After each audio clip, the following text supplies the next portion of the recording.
Hi, Big God family. It's Pastor Katie. It's Tuesday, and I don't know about you, but for me, it is starting to get real, and I am really missing being with you. So, tonight, I want to share a book by one of my favorite children's authors, Matthew Paul Turner. If you do not have any of his books in your stash, I really encourage you to go ahead and order them. They are powerfully written, and the pictures, these are by Jillian Gamble. They are just fantastic. They're beautiful books and beautiful words. And I'm going to read a couple of his over the next couple of weeks, but today I want to read to you When God Made the World. In the very beginning, before anything was, before God started doing what it is that God does, when all that existed was wide open space, and God imagined a universe and began to create. God hung trillions of lights, stars big and stars bright. God turned the dark sky into a glorious sight. God put planets in places with moons in some cases and galaxies that reached out to the outermost spaces. God made comets that fly with trails through the sky and asteroids and meteors that sometimes zoom by. And with cosmic explosions, God set space in motion, causing planets to orbit their suns with great devotion. And somewhere amid all the swirling light, inside a cluster of milky white, among stars and planets and cosmic dust, God made a place for the story of us. Because when God made the world, God displayed heaven's glory for you and for me and for all the world's stories. Our planet God made a blue and green sphere and designed it to orbit the sun once a year. God made daytime and nighttime, climates and season, and all kinds of weather that varies by region. God made continents and oceans, islands and seas, a north and south pole that God put into a deep freeze. God carved rivers and brooks, mountains and caves, and made beaches with sand and huge crashing waves. God made tropics and plateaus and glaciers and meadows, marshes and tundras, and erupting volcanoes. God made some places high with peaks in the sky and places where snowflakes still fall in July. And quite a few spots God made it so hot. Should you visit, you know that you must drink quite a lot.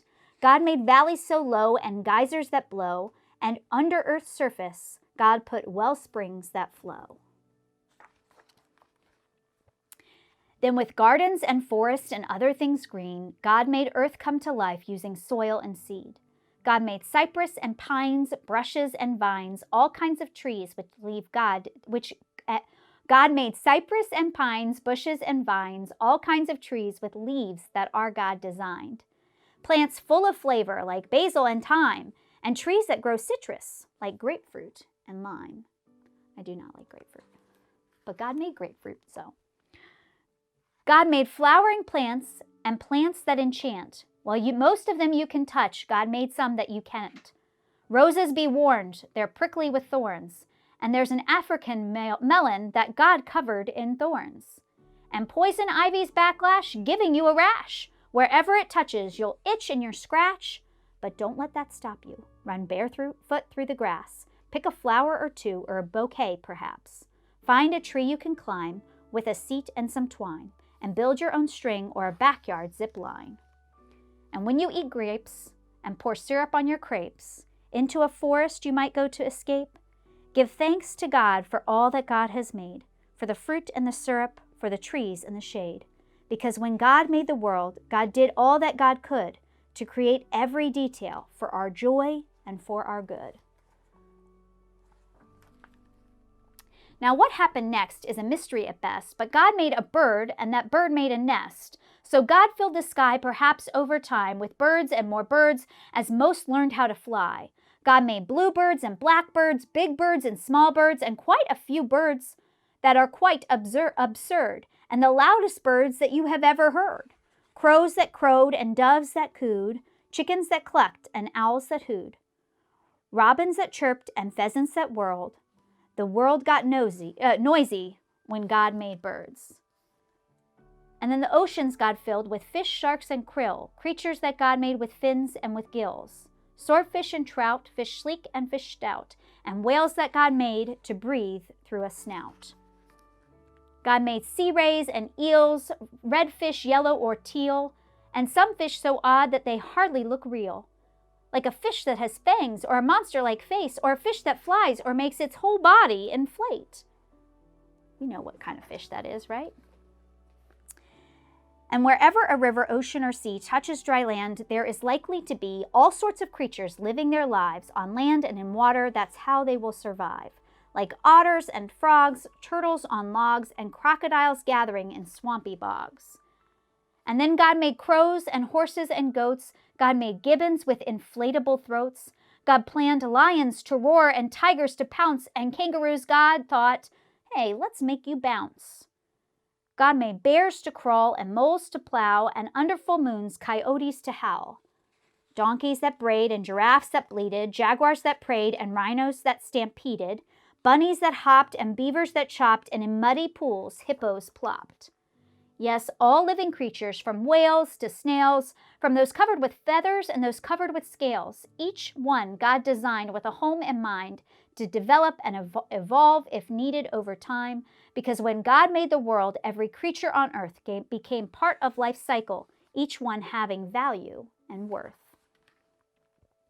And then God made people like you and like me, people with souls, people with stories, a global family tree. God made us all flesh and bone, covered in skin. God made all of our bodies to have hearts beating within. God gave us bellies and legs and fingers and toes, and fashioned our faces with eyes, mouth, and nose.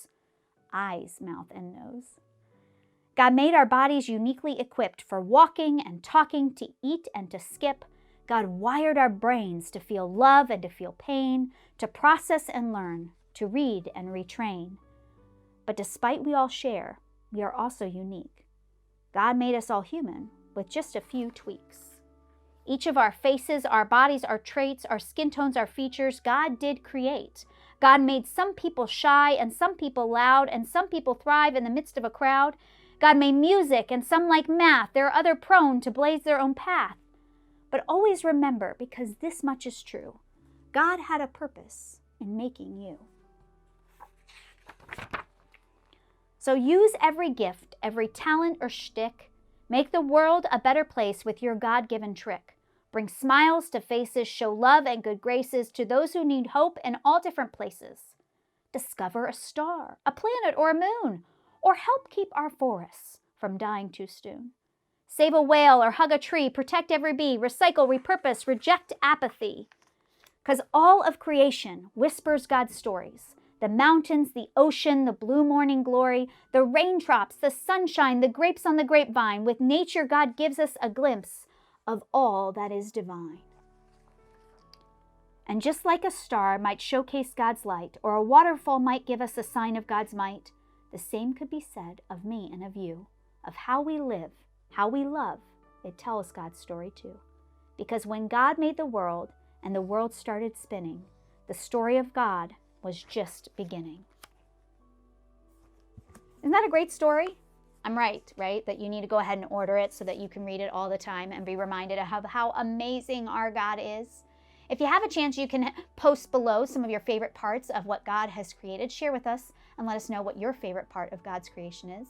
But I bet that each and every one of you have a special gift that you can share, just like Matthew Turner said, something that makes you unique and wonderful. And even though we can't be together, see if you can use that gift to bless the world. Well, friends, I hope you sleep well tonight. Good night.